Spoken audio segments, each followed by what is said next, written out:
So Drizzy Drake sent out a cryptic warning slash message slash I don't know last night.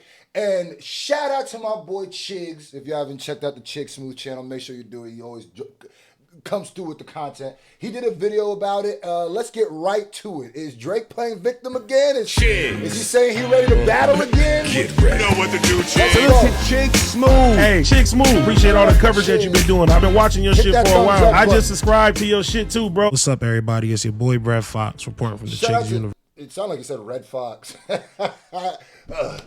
This the big one. Nah, but I think he said Brett Fox. Shout out to the Chig Smooth community. Shit too, bro. What's up, everybody? It's your boy Brett Fox reporting from the Chig's Universe. And Brett today Fox? we talking about The Boy. And for those of you who may not be familiar, The Boy is that man, none other than Drizzy Drake. So, you know, Drizzy Drake, The Boy, just actually dropped a very, very cryptic message on his Instagram. It's hot out here in these streets, man. It's hot. I don't know if the boy's saying The message pretty much reads just like this. You know, I grew up non-confrontational. Okay. And always treated this game as a sport where my pen won. Stop it right there. Hold on. Before we go any further, treat it like a what? Hip-hop is a sport, ladies and gentlemen. Huh? Some lint on there. Hip-hop is a sport. 1973. Yeah, he said it. Link is in the pinned comment. Go grab it, or my store is below. You can see it. Go grab you one. We going crazy. Next week, we're coming out with new designs, man. Okay, back to this. And always treated this game as a sport. It where is. My pen won gold. I respect that. But these days, the podium has been hard for all of us to ignore. Okay. I understand that this next chapter may leave you feeling uneasy, but I hope you see my honesty as clarity, not charity. They answer some questions, especially about the unanswered texts you've been sending me. Okay, so before I get homie's breakdown of it, there's a lot of ways you can go with this because it feels like lyrics with the way that it kind of rhymes in certain parts. I don't know what he means about I grew up non-confrontational. And maybe, he's saying like as a kid he's confrontational, but Drake for his whole career has been very confrontational.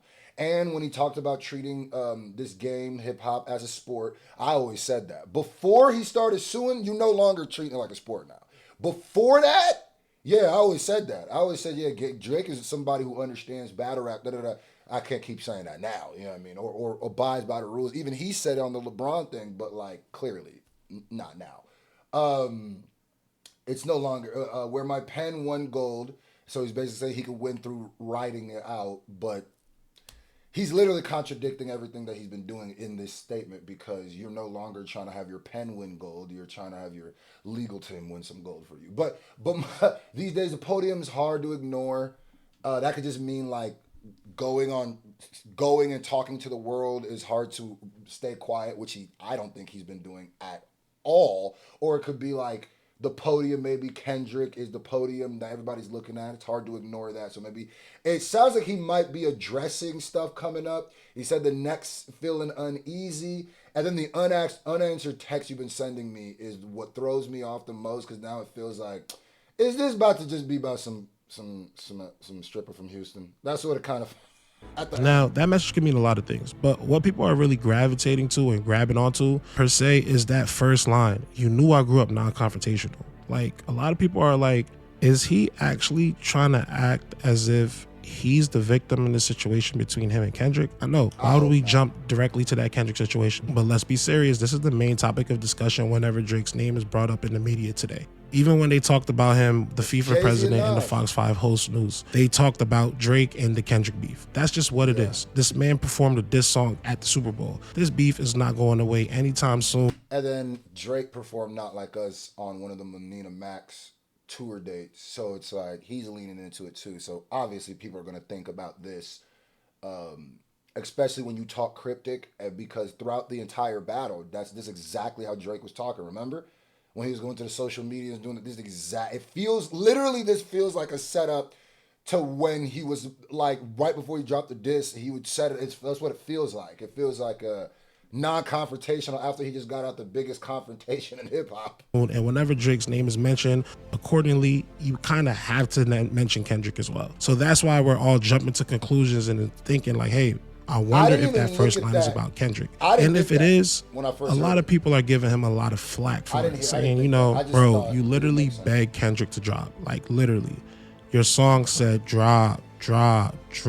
Then your friends were also taunting Kendrick to drop as well. So, like, how dare you go back and try to act like the victim? And, you know, it kind of goes to the sentiment of what a lot of people are saying, that, like, you know, Drake be acting like a Karen sometimes. And I'm not going to say I agree with that or anything like that. I'm just saying what people be saying sometimes, right? But I'm going to give Drake the benefit of the doubt on this one, just because I don't really think he would be dumb enough to actually put that as the first line and actually be referencing Kendrick. Knowing, you see, when I broke it down before I didn't say nothing about Kendrick, because I didn't necessarily look at that as Kendrick. I just looked at that as him saying he grew up non-confrontational, which is still, like I said, he could be speaking about when he was a kid, but like Drake in his career has been everything but non-confrontational. Everything but non-confrontational. I've been listening to Drake since he was battling homie from Toronto on Good Night and Glut, like everything but non-confrontational.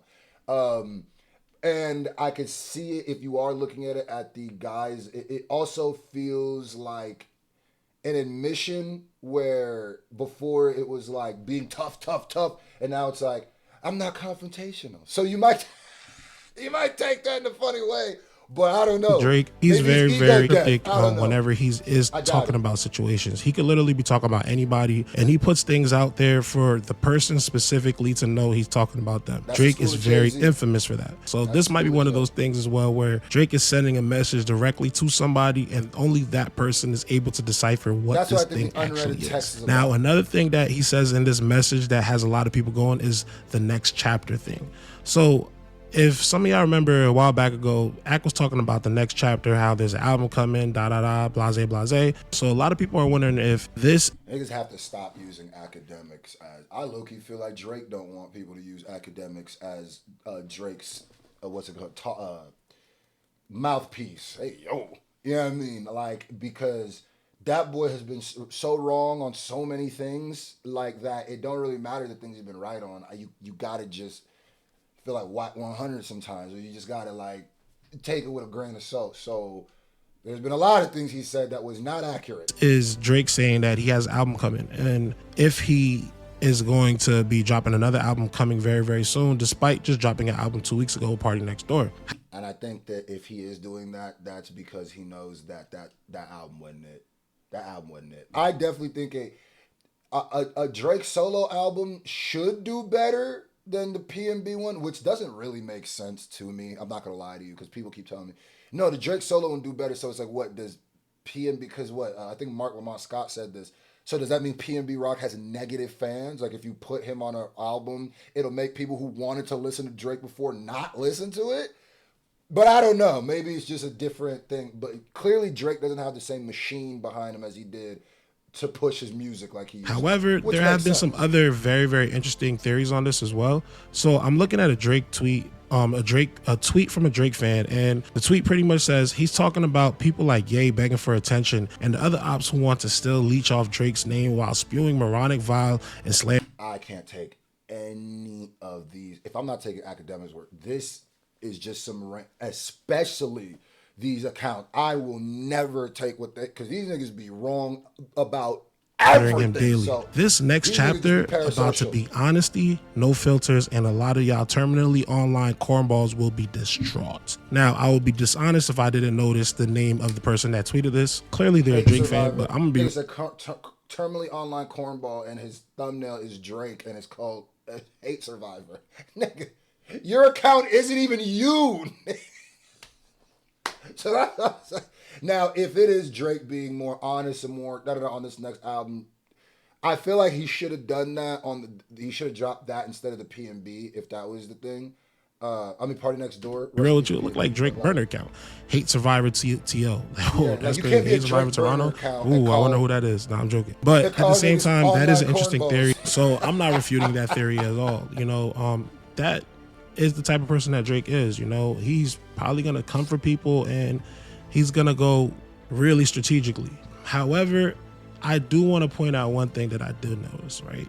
So I kind of noticed that whenever Drake puts out these cryptic messages, it's because he's kind of like in the situation where he's losing at something, right?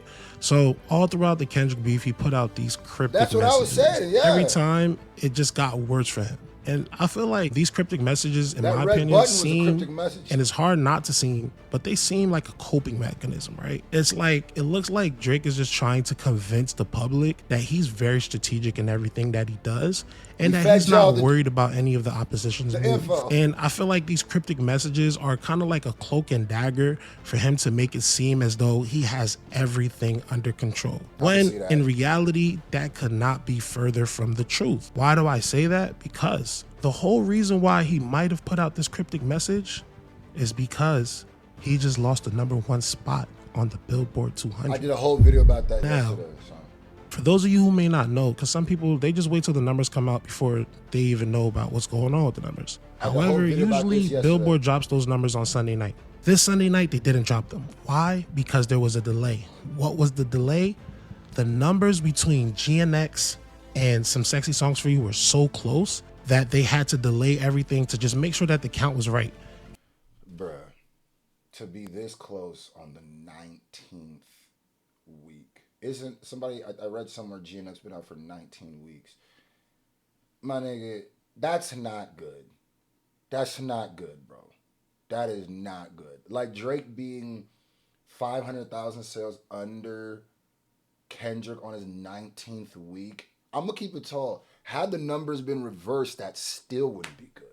If Drake beat him by 500,000 on his 19th week, I'd be like, it's no, whenever Drake, if Drake gets #1 or something like that, it's already cooked when it comes to the comparisons of these two, which is going to happen. I don't care what anybody says, especially if you a hip hop nigga, it's gonna happen. So, yeah, man. Huh? And lo and behold, at the end of all of it, Kendrick ended up coming out on This whole thing is basically what I would feel what would have happened with Tupac and Biggie had nobody died and had Biggie would have responded and they had a beef. I think to this day, you would still be having people. I mean, you do to this day. But top by 500 units. It's like Kendrick is this thorn in Drake's back that is just not going to go away. And sure enough, 2 hours before that news broke, that's when we got this cryptic message from Drake. So I feel like that might be heavily influenced as to why we got this cryptic message from Drake, right? And like I said, Drake couldn't be further from having the situation under control. See, Drake has actually been put into a position that he's never, ever been put into. Yeah. Pause. Why do I say this? Because Kendrick not only has a #1 album in the land this week, but he also has a #1 song, Luther. And he also has a #3 song, Not Like Us, a song where he's calling Drake a PDF file. Then he also has the #4 song, TV Off, a song. Legendary run. As a hip hop fan, I love seeing this shit. I love seeing it, bro. Luther is got, you know, R&B vibes and stuff like that, but it's still hip hop, bro. Not Like Us, hip hop. TV Off, the hip hop. Besides Lady Gaga and Bruno Mars, the top. Okay, let's even do the top 5. Shabuzi too. Damn, Shabuzi still 5? God damn, Shabuzi go ahead. But 3 out of the top 5 songs right now are hip hop, bro. And I guess Luther is hip hop R&B, but song where he's literally taunting, give these people what they asked for, in reference to Drake begging Dot to drop. So he's not gonna stop. And no literally, 10, gang. This man is moving like the boogeyman that everybody thought he was. And a lot of people thought back in August that the beef was dying down till Kendrick dropped the Not Like Us video. Then Kendrick made the Super Bowl announcement. Then Kendrick performed at the Super Bowl. Then Kendrick took over the charts. And now he's staying. I swear I said back then too, where I was just like, I remember when they announced, I think you go back and watch my Super Bowl, when they announced Kendrick was doing the Super Bowl, I said, bro, this thing is going to keep going on past, I said it. I was like, this is just the beginning. I said on that. The charts. I he's said making Drake 2025. I said 2024 was the preamble to 2025. Go back. Somebody clip it and tweet it to me. I'll retweet it. Because for all the people like, why is it still going? Y'all don't really be knowing hip hop crazy like that. As far as Drake no longer looks like the #1 streaming rapper right now. Of course, all time he'll be the number one streaming rapper, but for right now, it looks like he's been And dethroned. if Kendrick would have been dropping as many projects and moving like Drake, I don't know if you could even, because now you can make the argument the only reason why Kendrick is below Drake for all time is because of their output and how omnipresent Drake was. The situation. Drake had to get those numbers by constantly working, which is great, which is good. Kendrick did it, well, not even just working, just constantly being around. Kendrick did it by just working and just putting out music. Drake had to, he's dating this person, they're doing this drama. Like, there's way more that goes that I'm talking about that Drake has never been in. Pause. See, Drake, his number one strength in all of these beefs that he's been through with Pusha T, Common, Joe Budden, Meek Mill, the number one strength that he had is no matter how much he lost or if he did lose, he always outsold his competitor by far. He always drowned out the competitor's noise with good music. He always drowned out the competitor's noise with money and hits. However, it seems like that's just not gonna work with Kendrick. It's not. Not gonna. It's absolutely not. That's why the numbers wise, we out of here. You're not creeping up. Aged bad. Kendrick has been outstreaming Drake and outselling Drake too. And Drake has never faced a competitor that outstreamed or outsold. Add to the fact that Kendrick literally stripped the culture out of Drake's hands. Drake is in a very, very compromising position. And it's going to be tough to get back from this. Because if Kendrick sticks around like this for another year, I'm not going to lie to you, it's not looking good for the boy. He might end up like Ja Rule. But that's just my take. And I already said that low key, I think Drake should have ducked his taco for a whole year and then come back when Kendrick's run is done. And I also said in one of them videos, honestly, this whole thing isn't even in Drake's hands to end. It's really in Kendrick's hands. And I don't think it's even in Kendrick's hands anymore. The culture then took it and ran with it. But let's see what those cryptic tweets or message mean. Low key, I low key feel like they should buy some stripper in Houston, nigga. Like, I could be wrong. You tell me what you think.